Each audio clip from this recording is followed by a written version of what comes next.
Alright guys, Suburban, when I was changing those rear springs, I noticed this leaky pretty freaking good.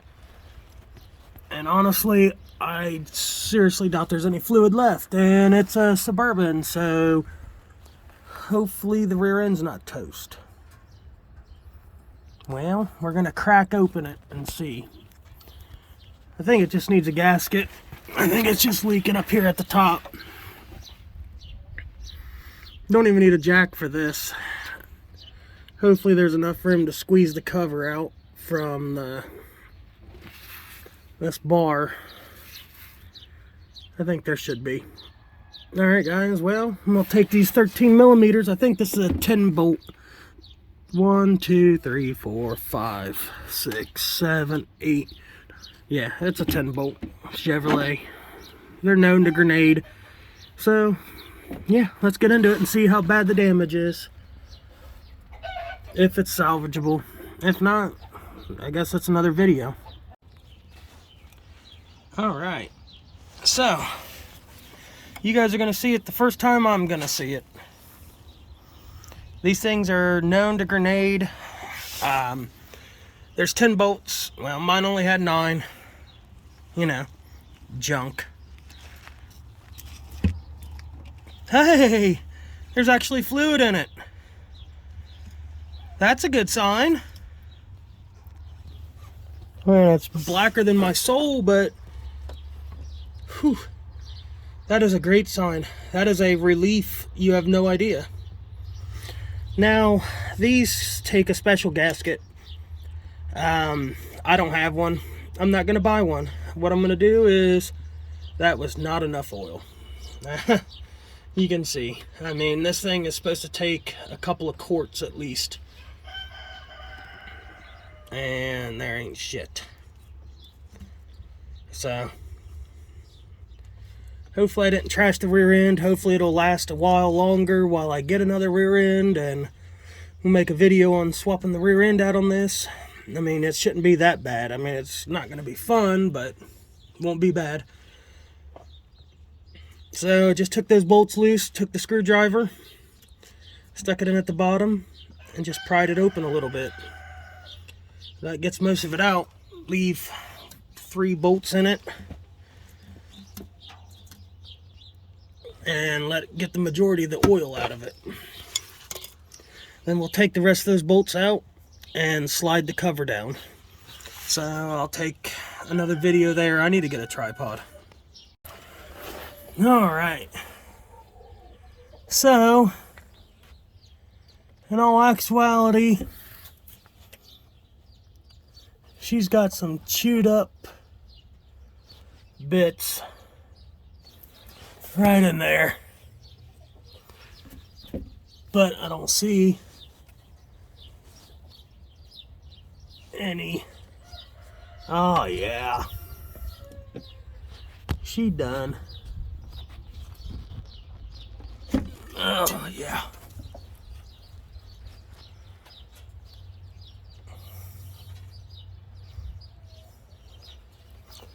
I know it's not, I don't think it's supposed to be that sharp, but I mean, none of the gears feel like they're stripped out. I had a chunk of metal in it. That's always fun. Alright, well, I ain't never done this before on this rear end, and I've done gaskets and fluid changes, so we're gonna just do that and keep our fingers crossed. I get a can of brake cleaner, whatever flavor you like, and just hose her down nicely.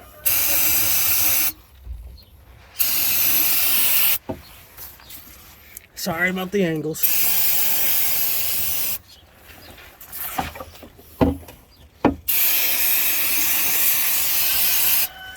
And then we'll clean her up.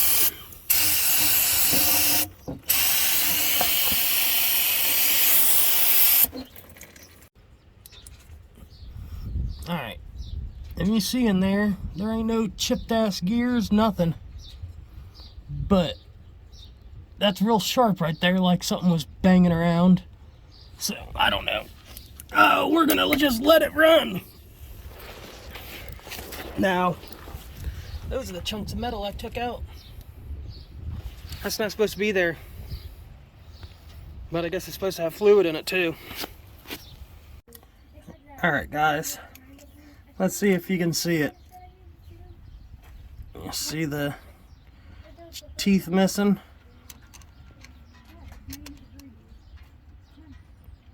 So 1, 2, 3, 4.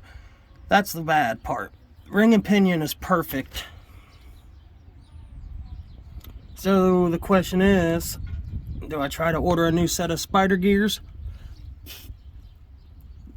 Or do I just go to the junkyard and get an entire rear end for 300 bucks?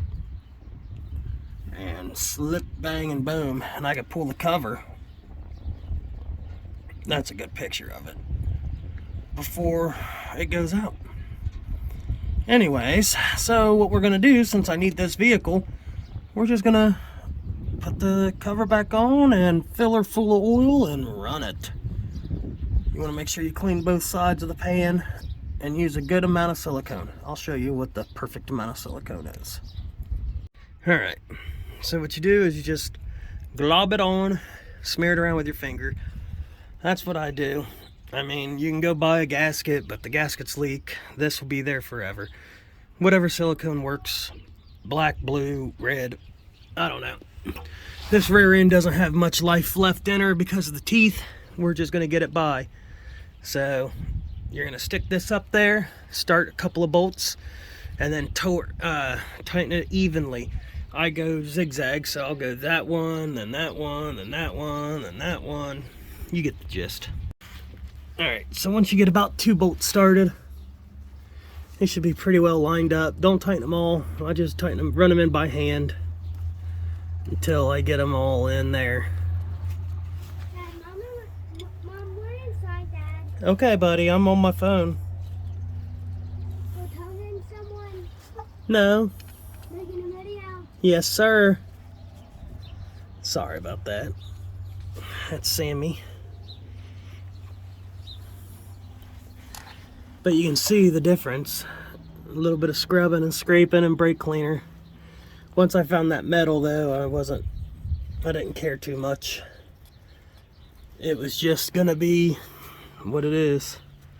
So I'll call around tomorrow. There's a couple of good junkyards around here. Get a rear end. The problem is getting one with the right gear ratio. And once you get the right gear ratio, making sure it's not bad. And so what I'll end up, because you can't use, this rear end cannot be used out of a truck.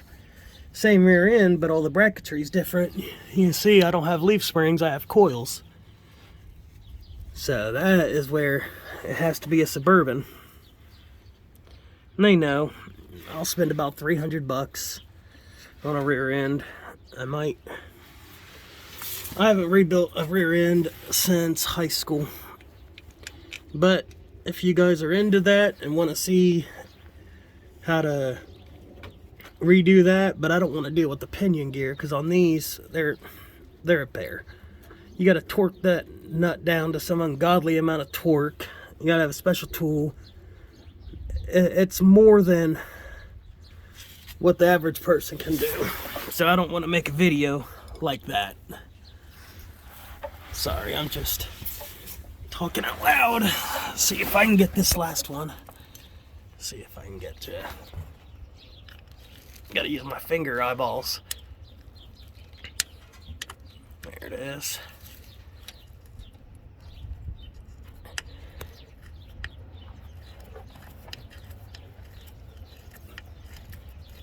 Hopefully this video helps somebody.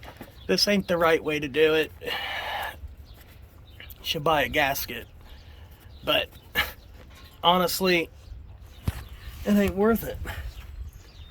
The only reason why it's worth the rear end is price of vehicles have gone skyrocket, and we have a very big family, and this thing holds everybody and gets half-assed decent gas mileage.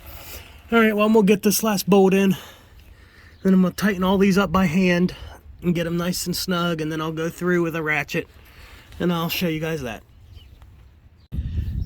Alrighty guys, sorry I didn't record that, but like I said, no tripod, no nothing. So, yep, just tighten them down.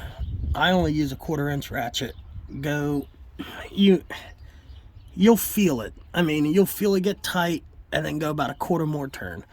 Alright, I didn't find a bolt for the top. Normally, if this rear end wasn't all chewed up, I'd have found a bolt for the top and made it all pretty. But yep, don't care. It's actually kind of a big kick in the nuts. I mean, I knew it wasn't going to be pretty, but what can you do? Life gives you lemons. So we're going to take this out. This is your fill plug. So we're going to fill this all the way up until it starts leaking out, and then we're going to put that plug back in. I'll show you what I use. Alright guys, full synthetic 75W90 gear oil.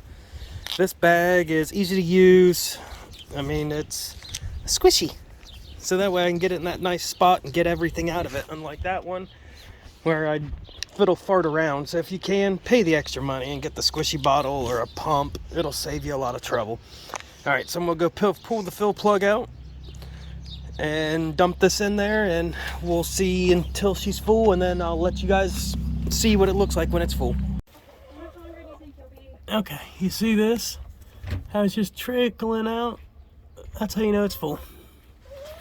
Oh, as I drop my stuff. Alright, if this helped you, thumbs up.